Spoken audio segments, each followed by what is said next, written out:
Une famille pour Ramsès. Gary et Ludivine ont une gentille voisine. Elle vit seule avec sa petite chienne, à qui elle a donné un drôle de nom, Ramsès.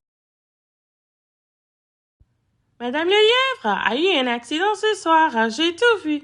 Quand c'est arrivé, je m'entraînais à patiner sur le trottoir. Madame le lièvre est apparue au coin de la rue. Elle avançait à petits pas dans ma direction, avec précaution, un peu comme moi sur mes rouleuses. En me voyant, elle s'est écriée « Bonjour, mon petit Gary !» Et puis, crac, pas loin de chez elle, elle est tombée de tout son long.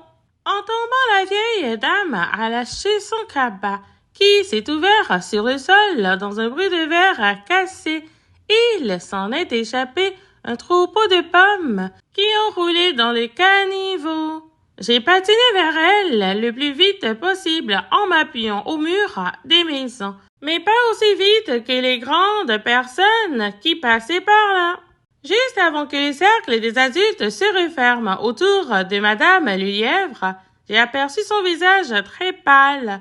Un gros homme a ordonné « Ne la touchez pas ». Il m'a commandé « Va jouer mon garçon, tu n'as rien à faire ici ». J'ai voulu lui répondre que si j'avais quelque chose à faire là, cette dame, c'était ma Madame le lièvre, puisqu'elle était notre voisine. Mais l'arrivée des pompiers a détourné l'attention du monsieur. La camionnette hurlante s'est arrêtée devant nous. 4 hommes en ont jailli. À eux tous, ils ont émitouflé, soulevé et emporté Madame le lièvre en 3 secondes comme une plume vers l'hôpital. Les passants ont resté groupés, le temps de voir disparaître le véhicule. Puis, chacun a continué son chemin. Il n'y avait plus que moi sur ce bout de trottoir quand l'orage a éclaté. J'allais partir à m'abriter de la pluie en vitesse quand j'ai entendu un faible gémissement. C'était la chienne de Madame le lièvre. Elle était là, assise. Elle a collé son petit museau contre la grille et m'a regardé de tous ses yeux. Je me suis accroupie contre la clôture et j'ai prononcé son nom. Ramsès? On se connaît tous les deux parce que je la caresse toujours quand je la rencontre en promenade avec sa maîtresse Ramsès. Un drôle de nom pour une fille. Elle devrait s'appeler Soyeuse tellement elle a le poil doux, mais pas joyeuse parce qu'elle a toujours l'air un peu triste. Ramsès a remué la queue, puis elle a posé en soupirant son museau entre ses pattes sur le sol de la cour. Et de chaque côté de sa tête, ses 2 longues oreilles ont trempé dans les flaques. J'ai tourné la poignée de la grille en poussant fort, mais je n'ai pas pu l'ouvrir. Madame le lièvre l'avait fermée et la clé était au fond de son sac, emporté lui aussi vers l'hôpital à l'autre bout de la ville. Ramsès était prisonnière et moi, je n'étais pas encore pompier pour pouvoir la délivrer. Pas encore pompier, non, mais j'avais quand même la grande échelle. Une échelle double que mes parents rangeaient le long du mur derrière la maison. À la maison, j'ai pris le virage du couloir à toute vitesse sur mes rouleuses. Comme d'habitude, ma grande sœur était plantée devant son ordi, les casques sur les oreilles. J'ai crié fort pour qu'elle m'entende. « Loulou, loulou !» Ludivine s'est détournée de l'écran avec une lenteur insupportable. Elle m'a regardé avec l'air de revenir à vélo d'une autre planète. « Quoi ?» a-t-elle dit. « Loulou, il faut que tu m'aides. Madame le lièvre est à l'hôpital et Ramsès est enfermé, toute seule, sans rien à boire ni à manger dans la cour d'à côté. »« Quoi ?» a répété Lulu. « Je pense parfois que ma sœur est débile. » J'ai articulé lentement. Accident, hôpital, sauver Ramsès. Toi comprendre? Un peu vexée, ma sœur a enlevé son casque et j'ai pu enfin tout lui expliquer. Quand j'ai parlé de l'échelle, Lulu m'a donné une claque dans le dos en disant « Ça, C'est un chouette plan, Gary. Ma sœur n'a pas réfléchi longtemps avant d'attraper son sac de glace. Elle a vidé tout le contenu d'un seul coup sur la moquette. Moi, j'ai vite ôté mes rollers. Puis, nous sommes allés chercher l'échelle double dans le jardin. À nous deux, nous l'avons transportée devant la maison de Madame le Lièvre. Lulu et moi, nous avons fait passer l'échelle à cheval au-dessus de la clôture. Je me sentais drôlement mal à l'aise. Est-ce qu'on allait nous prendre pour des voleurs? Mais il pleuvait tellement à présent que la rue était déserte. Seule Ramsès observait chacun de nos mouvements. Elle dégoulinait de pluie. Lulu a grimpé à l'échelle. Elle en est redescendue de l'autre côté dans la cour. Elle a soulevé la petite chienne toute tremblante dans ses bras et fait glisser ses pattes arrière dans son sac de glace. Pas de panique, on n'est pas sur le Titanic, a dit Lulu à Ramsès. Et puis, elle a remonté l'échelle lentement, sac au dos avec Ramsès dedans. Arrivé au sommet de l'échelle, Lulu s'est penchée pour me passer les sacs de l'autre côté, dans la rue. Je pense parfois que ma sœur est géniale. J'ai libéré Ramsès sur le trottoir et elle s'est mise à danser, à bondir autour de moi, battant mon pantalon de sa queue trempée et laissant l'empreinte de ses pattes mouillées sur mon sweatshirt. J'ai aidé Lulu à replier l'échelle, puis nous sommes rentrés à la maison avec Ramsès, qui gambadait autour de nous. Dans le buffet de la cuisine, j'ai cherché le grand saladier et je l'ai rempli d'eau fraîche pendant que Lulu fouillait dans le frigo. Elle a trouvé le reste du poulet froid. Ramsès a tout englouti en 2 coups de dent. Après quoi, rassasiée, elle est allée se coucher d'un bond sur le canapé du salon. J'étais fière d'avoir sauvé Ramsès. J'ai dit à ma sœur, on peut être content de nous, tu crois pas? Lulu avait des doutes. Ouais, t'imagines pas la tête des parents s'ils nous trouvent dans cet état. Et je te parle pas de l'odeur de chien qui parfume la maison, ni de la couleur de la moquette. J'ai regardé mes vêtements. Ils étaient maculés de boue et de poils. À nos pieds, le sol était couvert de traces de pâtes et toute la maison sentait la Ramsès mouillée. Il était 18 heures. Dans moins d'1 heure, nos parents seraient là. Lulu et moi, nous nous sommes regardés et d'un même élan, nous nous sommes précipités vers la salle de bain en appelant Ramsès. Lulu marchait à reculons, en agitant ses doigts et en répétant « Poulet, poulet ». Attiré, Ramsès nous a suivis sans méfiance. Nous l'avons plongé dans la baignoire, frictionné tout entière avec les restes du gel douche parfumé, roulé et séché dans la serviette de papa et brossé avec la brosse à cheveux de maman. À 18h27, Ramsès était magnifique, propre et douce. Son poil gonflé comme du duvet sentait la pomme. On est resté à contempler notre œuvre avant d'aller fourrer nos vêtements dans la machine à laver. J'ai lancé le programme tandis que Lulu branchait l'aspirateur pour nettoyer la moquette couverte de traces de pâte boueuse. Enfin, histoire de mettre toutes les chances de notre côté, nous avons mis le couvert et réchauffé une pizza dans le four pour le dîner. Ramsès, très intéressé par cette dernière opération, ne nous quittait pas d'un poil. À 19h10, maman a posé la porte et elle s'est écriée « Mais qu'est-ce qui se passe ici? Ça faisait vraiment longtemps qu'elle ne nous avait pas vus. Lulu et moi, déjà en pyjama à 7h du soir. On a été mouillés cet après-midi et à cause de l'aura a commencé Lulu. Elle n'a pas achevé sa phrase, maman ne l'écoutait plus. Elle regardait en direction de la cuisine, la bouche ouverte et les yeux ronds. Ramsès se tenait dans l'encadrement de la porte, frétillant très poliment de la queue toilettée comme pour un concours de beauté. Nous avons raconté tout le sauvetage, presque tout. Maman s'est assise et Ramsès a posé la tête sur ses genoux, comme pour lui dire « Sois mon ami ». Je sentais que maman n'était pas contre parce qu'elle s'est mise à la caresser doucement en nous écoutant. En tout cas, à observer maman, cette petite chienne m'a l'air très bien élevée. Et puis papa est entré. Dès qu'il a aperçu Ramsès, ses yeux sont devenus rouges. Il s'est mis à pleurer, avant même de connaître son histoire. J'ai trouvé ça drôlement gentil de sa part et j'ai pensé que tout s'arrangeait pour le mieux. Mais très vite, papa a porté la main à sa gorge et il s'est mis à tousser et à éternuer. Atchou!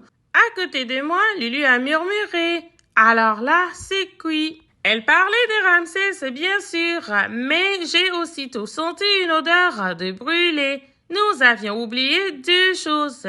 Primo, l'allergie de papa au poil de chien. Secondo, la pizza dans le four. Nous étions assis tous les quatre côte à côte sur le canapé du salon. Face à nous, Ramsès attendait, immobile. Il ne s'agit pas d'adopter Ramsès, a déclaré maman, mais de l'accueillir juste le temps que Madame le lièvre reste à l'hôpital. À travers le foulard qu'il s'était plaqué sur le nez pour ne pas respirer de poils de chien, papa a rigolé. Ramsès, qui a pu lui donner un nom pareil? C'est tout à fait ridicule. En attendant prononcer son nom, Ramsès a poussé un gémissement et a battu la queue en regardant papa avec des yeux tellement doux que papa, un peu embarrassé, a aussitôt arrêté de rigoler. C'est vrai qu'elle a l'air sympa, a-t-il dit en guise d'excuse, puis il a éternué. Atchou! Oui, a répondu Loulou. Elle est drôlement gentille, et son nom, elle, n'y peut rien. Moi non plus, tiens, j'ai pas choisi de m'appeler Ludivine. Papa et maman se sont regardés, j'ai proposé Lulu et moi, on s'occupera de lui donner à manger. On l'a déjà fait, et puis on ira la promener, a ajouté Lulu. Alors ça, c'est écrié papa. C'est la révolution, Lulu, qui abandonne l'ordi pour sortir le chien dans ces conditions. Je suis d'accord pour héberger Ramsès à la maison quelques jours. Comme je dois m'absenter jusqu'à la fin de semaine, je serai à l'abri des poils.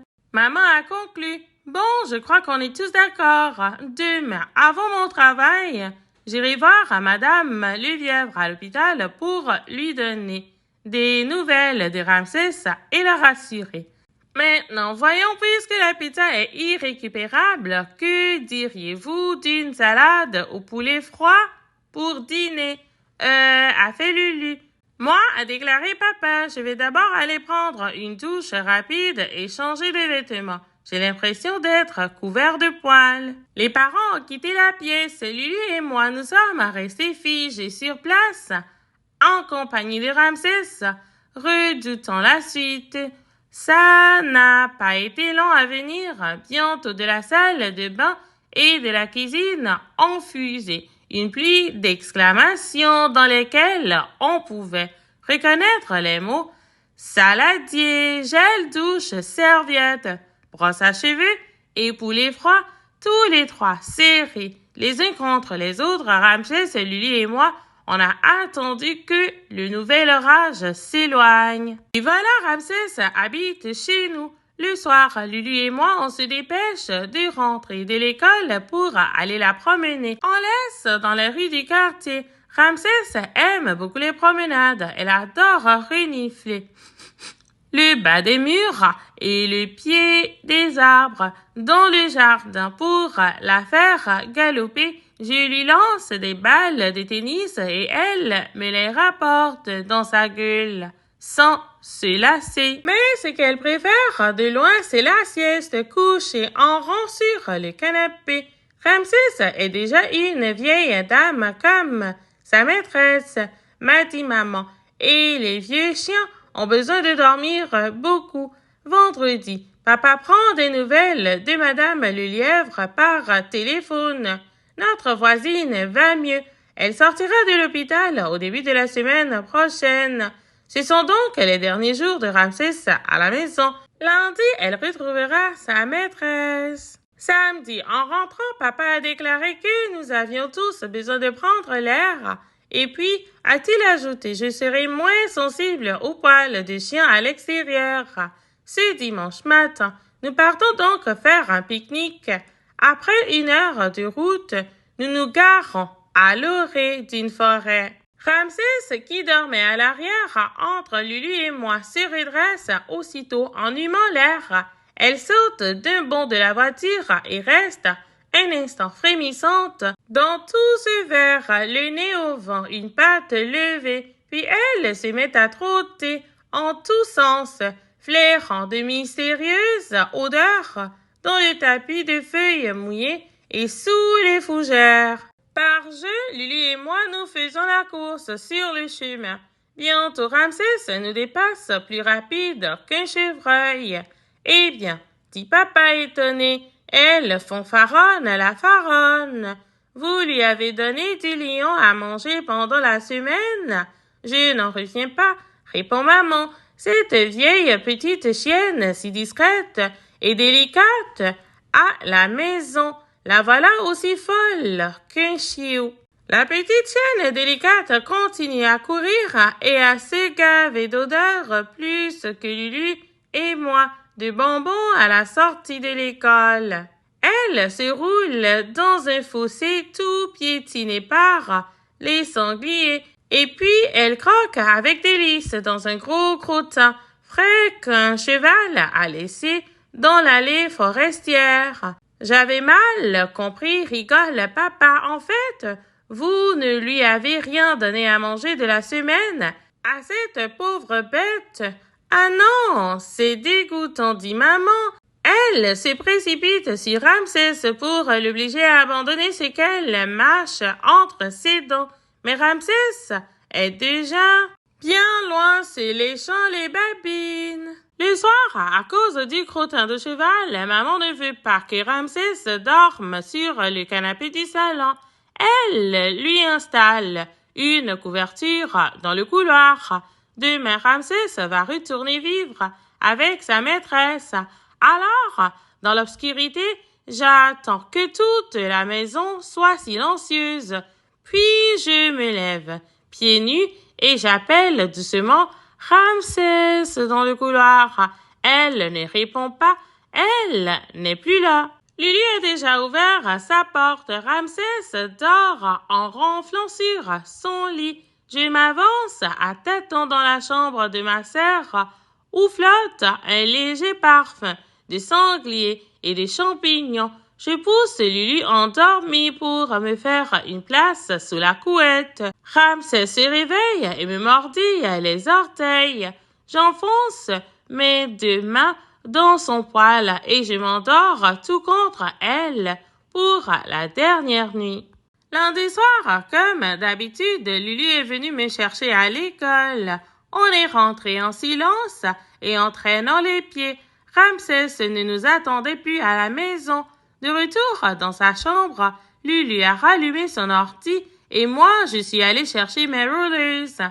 Ça a été comme ça tous les soirs de la semaine. Et puis le vendredi, j'étais occupée à renifler mes rollers sur les marches du perron quand Ramsès est apparu dans le jardin. Dès qu'elle m'a aperçu, elle s'est précipitée sur moi en jappant de joie. Puis elle est entrée dans la maison. Elle a fait la fête à Lulu avant de s'installer d'un bond sur le canapé du salon. Nous avons partagé notre goûter en 3 avant de ressortir pour une partie de bal. C'est Ramsès qui a arrêté le jeu la première. Il faisait déjà nuit. Je l'ai appelé. Plus de Ramsès, elle avait disparu. Plus tard, ce soir-là, le téléphone a sonné à la maison. C'était Madame le Lièvre. Elle appelait pour nous inviter, ma sœur et moi, chez elle le lendemain. Elle a expliqué à maman « Je tiens à remercier Gary et Ludivine d'avoir pris soin de ma petite Ramsès. » Vers 16 heures, le samedi, nous poussons la porte d'entrée de la maison de Madame Lelièvre. La pièce sombre est soudain traversée par un bolide clair. Ramsès nous fait fête. Elle danse autour de nous avec des bonds gigantesques et des jappements de joie. Madame Lelièvre, qui se repose dans un fauteuil, se lève pour nous accueillir. « Mes chers enfants, dit-elle, que serait devenue ma petite Ramsès sans vous? » Elle disparaît dans la cuisine et revient avec un gâteau au chocolat et des assiettes de porcelaine. Ramsès se tient bien poliment sur son derrière, tout près de la table du goûter. Mais ses oreilles se redressent et son museau s'allonge comme le nez de Pinocchio. Madame Lelièvre nous invite à nous asseoir, puis elle coupe le gâteau dont elle nous tend à chacun une énorme part. « Ah !» s'exclame-t-elle, « je suis tellement contente d'être chez moi et d'avoir retrouvé ma chère Ramsès. » Elle prend une bouchée de gâteau dans son assiette et la tend à Ramsès qui la saisit délicatement entre ses dents et l'avale avec satisfaction. Pourtant, à mon retour, poursuit Madame Lelièvre, Ramsès avait changé. Voyez-vous, elle paraissait triste et puis soudain, hier après-midi, elle a disparu. Je l'ai recherchée dans la maison, dans la cour, dans le jardin sans résultat. C'était inexplicable. Alors, j'ai mené ma petite enquête et j'ai découvert. Venez voir. Madame Lelièvre se lève et sort de la maison. Elle nous conduit à petits pas à travers son jardin jusqu'au grand rosier. Là, dans l'ombre de la haie, elle nous montre un passage tout frais, creusé sous le grillage entre le jardin et le nôtre. Madame Lelièvre se penche vers Ramsès pour la caresser. « Du beau travail, dit-elle. » Elle se racle la gorge et ajoute « Hier, j'ai compris que ma petite chérie ne pouvait plus vivre sans vous. Et vous voyez, conclut-elle avec un clin d'œil, je crois qu'elle est tout à fait heureuse à présent. »